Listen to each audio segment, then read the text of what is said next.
মরক্কোতে এসে তাদের fashionable dress পরে আমি মডেল হয়ে গেলাম। মরক্কনদের ট্র্যাডিশনাল সং। মরক্কো ওয়েডিং এ সবাই ব্ল্যাক পরে। এখানে ফুটপাতের দোকানগুলো যেমন হয়, এই সেই বিখ্যাত হারকিউলিস কেভ, যেটা দেখতে অনেক পর্যটক চলে আসে। So hello everyone, welcome too Morocco Medina. ভেতরে পিকচার তোলার জন্য খুবই সুন্দর একটা জায়গায় চলে আসছি, কালারফুল। আজকে আমরা মরক্কো শহরে 2 থেকে 3টা জায়গায় ঘুরে দেখব। তো সবার আগে আমরা একটা আর্ট গ্যালারিতে চলে আসলাম, যেখানে ফেমাস অনেক রকম আর্ট আছে এবং আমাদেরকে ইন্ট্রোডিউস করে দিল। এই আর্টটা ছিল সব থেকে নামকরা এখানকার, আর এটা নাকি world wide. It's really beautiful. We are like to Morocco. For every painting here, I can send international. Oh, it's really great. এখানে ফুটপাতের দোকানগুলা এতই সুন্দর হয়ে থাকে যে পর্যটকরা আসলে এখানে মাস্ট বি ছবি তুলে, কেনাকাটা কম করে কিন্তু ছবি তুলে বেশি। মরক্কো শহরের হিস্টোরিক্যাল প্লেসের মধ্যে এইটা একটা বেশ নাম করা। এটার নাম হচ্ছে হারকিউলিস কেভ, যেটা দেখতে হাজার হাজার মানুষ চলে আসে। আমার চোখের সামনে অনেক মানুষ আছে এবং সবাই টিকিট কেনার জন্য বসে আছে। ফাইনালি ভেতরে প্রবেশ করলাম। শুরুতেই দেখতে পেলাম কারুকাজ করা অনেক ভাস্কর্য এবং কিছু রাজাদের জিনিসপত্র এখানে আছে। এই জায়গাটা ভীষণ বড়, গভীরে অনেক কিছু আছে দেখার। তো চলুন ঘুরে ঘুরে দেখে আসি। নিচে অনেক কিছু দেখার, মূর্তি, সেগুলো সব পাথরের।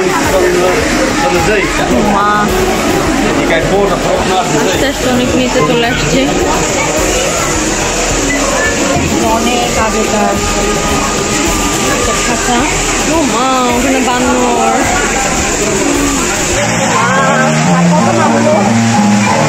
ভেতরে এত গভীরে অনেক কিছু দেখার মতো আছে। এগুলো কিন্তু সবই হচ্ছে আগেকার, অনেক বছর আগেকার। আমরা হাঁটতে হাঁটতে পাহাড়ের একদম গভীরে চলে এসেছি এবং এখানে ন্যাচারাল একটা ঝর্ণা দেখতে পেলাম।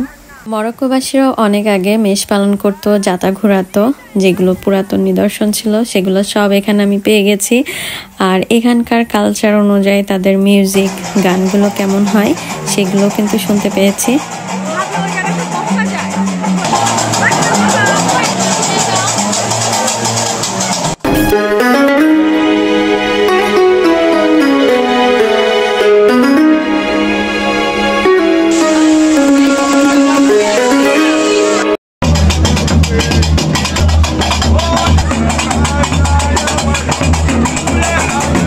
এক পাহাড় থেকে বের হয়ে আমরা আরেক পাহাড়ের দিকে যাচ্ছি। এইটাই হচ্ছে হারকিউলিস কেভ, যেটাই মেইন উদ্দেশ্য দেখার জন্য। খুব সুন্দর বাতাস, আল্লাহর বাতাস, শান্তি। এখানে কিছু শান্তি। ভেতরে প্রবেশ করতেই মরক্কোবাসীদের ঐতিহ্যবাহী পোশাক চোখে পড়লো, যেটা আমি পরিধান করেছি। ছেলে মেয়ে উভয়ে পরতে পারবে। এটা হচ্ছে পুরাতন দিনের ফ্যাশন ছিল মরক্কোদের, এখনো তারা ট্র্যাডিশন হিসেবে ঐতিহ্যটাকে ধরে রেখেছে।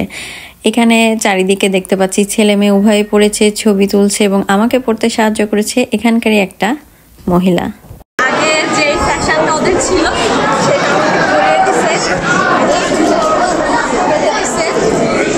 করে দিছে, ওদের যে কালচার বা ওদের যে ড্রেস আপ সেটা হচ্ছে দেখালাম। হারকিউলিস কেভের এইটাই মেন সৌন্দর্য, এখানেই সবাই দেখতে আসে, কারণ একটা পাহাড়ের গুহা থেকে আমরা বের হয়ে বিশাল একটা সমুদ্র পেলাম। এটা দেখে মনে হচ্ছে বিশাল পৃথিবী আমরা পেয়ে গেলাম। এখানে ঢোকার আগেও আমরা ভাবি নাই যে এই ধরনের একটা সমুদ্রের আমরা দৃশ্য দেখতে পাবো। সত্যিই অসাধারণ ছিল। দেখছো কুটুস, না ঘোরাঘুরি করলে বোঝা যায় না দুনিয়াটা কত সুন্দর। এই জন্য শুধু ঘুরতে হবে, শুধু ঘুরতে হবে। দেখো কত সুন্দর আল্লাহ পাকের সৃষ্টি। বলছে তো যে তোমরা দেখো, পড়ো, জ্ঞান অর্জন করো।